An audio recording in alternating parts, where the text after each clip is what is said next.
What's up YouTube, Brock Ashby here. In this video I'm going to take you through the importance of tracking your calories and your physical activity. Let's go! Tracking your calories and your physical activity level is a super important tool that I use with my clients that have achieved amazing transformations and just the knowledge that I push on social media. And I want to let you in on how a study backs up what I do as a coach. Now this study was done in 1992, a bit of an old school one, and it was run for 14 days. And it was actually done on obese individuals that were striving for weight loss.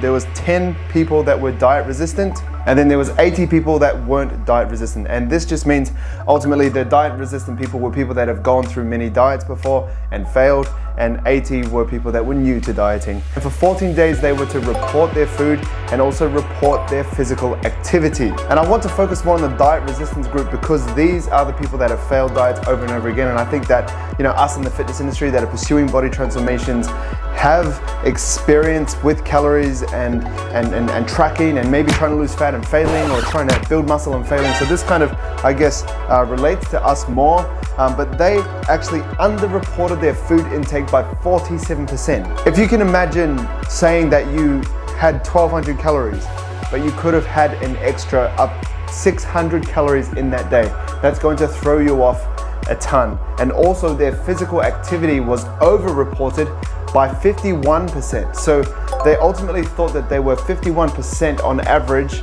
more active than they were. What this study is showing is that we're pretty crap at tracking our calories off the top of our head and also tracking how physically active we are. So ultimately I want to use this study as a place that we can kind of go, well, what do we do then? What do we do from here? So I want to bring your attention to this quote: "What is measured can be progressed." Now, if you don't track anything, it's very hard to know what to do to get better results. A simple way of looking at it is, if you want to be rich, but you don't track how much money you make and how much you spend, like a simple budget, then you'll never know what changes you need to make. Do you need to save more, or do you need to spend less? How much are you spending? How much are you actually earning? If you don't know these numbers, it's very hard to make a change to progress. But if you know that you earn $1,000 a week and you're spending $1,200 a week, then you pull back your spending to $800, now you're saving $200 per week. It's simple maths, but what is measured can be progressed, and it's the same with our calories. If we're not tracking our calories, we could be 47% off. So we could think that we're consuming 1,200, but we're consuming 1,800. That's a big difference, and that 600 calorie difference is enough for you not to lose weight. And this is why people get frustrated. And this is what ultimately this study showed, is that ultimately you're just not tracking your calories and you're eating more than you think. And even me, when I don't track my calories, I overeat and I never lose weight. That's just my anecdotal experience, and that's also what thousands of my clients have experienced as well. Because I think it's that keeping accountable thing, that when you're tracking, you actually stay accountable to yourself as well. You're accountable to the amount of calories that you're consuming. You know if you're cheating yourself or not. If you don't track the ice cream, you're cheating. Track the ice cream, or just don't have it. But you're not gonna have these thoughts in your head if you're just not tracking full stop, because you're just gonna eat the ice cream regardless.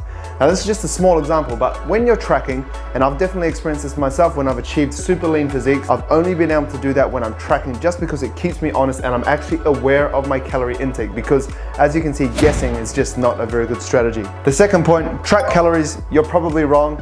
That's ultimately just what I said. We need to get specific. We need to track it. We need to have it measured so that we can make accurate changes if we're not losing weight when we want to. The third point is track your physical activity as well, or at least follow a program. Now, as you can see, they over-reported their physical activity by 51%, so they thought they were more active than they were. And this is less obvious to me, but I definitely think that people think that they're more active than they are. And this is why I wear a physical activity tracker. Now I use the Fitbit, it's called the Fitbit Sense, and this is not a sponsored ad, but this is it here. So this ultimately I use just to track my steps, but also track my sleep, but it tracks my steps, which I think is an important thing for me, because if I didn't track my steps, I would definitely think I'm more active than I am. I think I'd get 8,000 steps, 10,000, 12,000, 15,000. But I don't actually know, and that's why I use this. I strive for 10,000 steps a day. I go for an intentional walk every single day that gets me about 7,000 steps, and then the rest I just accumulate, and I land on somewhere between 10 to 15 depending on my day. I land on 10 to 15,000 steps. So that's because I knew that when I walked this loop, I got an extra 7,000, and I always hit over 10,000 just by my natural day walking around, moving, even going to the gym or going for a walk with my wife in our spare time. We would always hit over 10,000, and I only picked that up because I tracked my steps, and I would encourage you to do that as well. I'm not saying you have to go buy a physical activity tracker watch. You can if you want. I think it's a great idea, but all my clients do, and actually I use steps as a tool for fat loss, and I periodize steps for people. So for example, when people are building, I like to bring the steps down to about 8,000. But when people are pursuing fat loss, I like to keep it at a 10,000 minimum. But also what you can do, instead of taking away food when you're dieting, you can increase your steps. So if you're having 2,000 calories a day and you're not losing weight and you're doing 10,000 steps a day, what you could do is bump that up to 12,000 steps a day. And that's going to bump up your physical activity, but it's going to create that calorie deficit. Now, that could be enough for you to start losing weight. Or you could go up to 15,000 steps, keep your calories at 2,000, and now you could drop even more weight. So steps is a great tool to help you drop body fat and keep your physical activity up, and track it and be aware of it. To add to the step tracking, I 100% believe in following a program. I like to train 5 to 6 days per week on average, but if I don't follow a program, it definitely slips because I'm not accountable to that program. Now, once again, what is measured can be progressed. So if you're following a training program and you're logging your weights and you're trying to progress heavier weights, you're accountable once again, but you can, you're staying accountable to something, and you know that you're training 5 days a week because that's what your program does.